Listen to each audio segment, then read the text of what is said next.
نه پاریسته بخواه ویدیو را نه جنگل ابلاوه چه جا پاریسته نه بخواه بیده پاریسته اینا. Охота на новобранца. Досмотрите это видео до конца, и вы узнаете, почему в Таджикистане есть уклонисты, а родители не заявляют о насильственном призыве. Подписывайтесь на наше обновление, чтобы быть в курсе о всех новостях на нашем канале. Мы начинаем. Служба в армии – долг каждого физически здорового мусульманина, вне зависимости от социального положения, считают таджикские священнослужители. В Таджикистане начался призыв в вооруженные силы. В соцсетях снова заговорили о рейдах на молодых людей. В этом году 80% обращений граждан связаны с незаконным призывом. Почти каждое обращение, связанное с призывом, это связано с облавами, нарушением неприкосновенности жилища. Такие облавы, как их называют местные жители, уже стали приметой призывных кампаний. Между тем, закон нарушают не только те, кто уклоняется от службы, но и те, что принуждают их служить. Как быть, если забрали против воли? В Таджикистане, по официальным данным, более 600 тысяч мужчин призывного возраста. Молодые люди не хотят служить, но это не повод забирать их насильно, уверены правозащитники. Только за 2 недели с начала призыва Офис гражданских свобод в Душанбе получил 8 жалоб от родственников жертв призыва. Еще 12 видеороликов с кадрами насильственного призыва адвокаты сами нашли в интернете. В Министерстве обороны говорят, что не контролируют набор призывников. Более того, военные даже не в курсе, как это происходит. Делают это специальные комиссии, не имеющие отношения к армии. Очень тревожно, что с начала осеннего призыва мы регулярно наблюдаем видеоролики определенного содержания в интернете.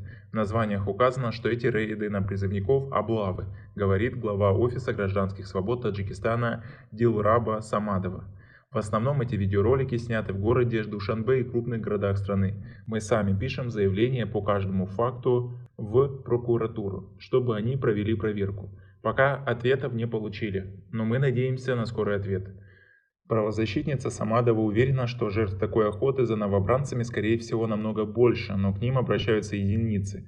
А жалоб на облаву очень мало, потому что люди знают, шансов вернуть военнослужащего домой, несмотря на незаконность процедуры, очень мало. Часть людей силой, принуждая их к воинской службе, незаконно, то есть прямое нарушение прав человека.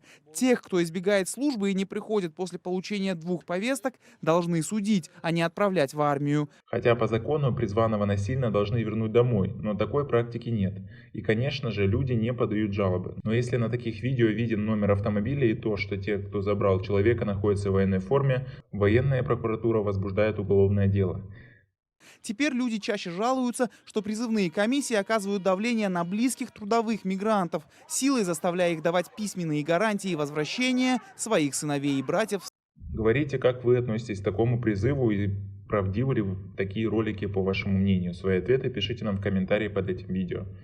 В веке интернета очень много информации про солдат, которые получили какие-то увечья или про смерти солдат в армии. Наверное, это тоже как-то сформировало вот этот стереотип у молодежи, что там опасно. В Министерстве обороны каждый раз отрицают существование практики насильственного призыва и по каждому случаю предлагают обращаться в местные органы управления, которые, возможно, проводят подобные незаконные рейды по собственной инициативе. Для того, чтобы молодые люди добровольно шли в армию, нужны серьезные реформы, уверена Дильраба Самадова. Во-первых, пора сократить срок службы, сейчас он составляет 2 года. Затем нужно улучшать условия для военнослужащих, позаботиться о нормальном питании солдат, говорит правозащитница. Также в стране пора вводить альтернативную службу, уверена Самадова. Наверное, с тем, что с каждым годом выполнение плана становится сложнее и сложнее, пока не проведем таких решительных реформ в армии, ситуация будет ухудшаться. Такая ситуация продолжается уже многие годы, но властей это, видимо, устраивает. На этом у нас все. Оцените наше видео подпиской и лайком. До скорой встречи.